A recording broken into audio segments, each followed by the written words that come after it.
My name's Roshni. I'm from India, Delhi, and I'm studying law at Immerse. My school had sent me a mail about the summer course, and I was like, might as well give it a shot. It's gonna be fun. My tutor is genuinely the sweetest person I've ever met. He is very supporting, he's very enthusiastic.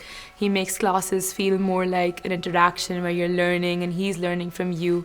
We did go to the law faculty, which was an amazing experience. We had, field trips and debates, and there was mock trials, which really just it wasn't only like a sitting and learning about law, but it was more about seeing how law is, what I want to do in the future, making sure I'm on the right path, and I think he guided me really well about that.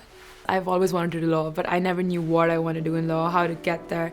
And this course has just kind of opened so many new doors, has opened so many new opportunities for me.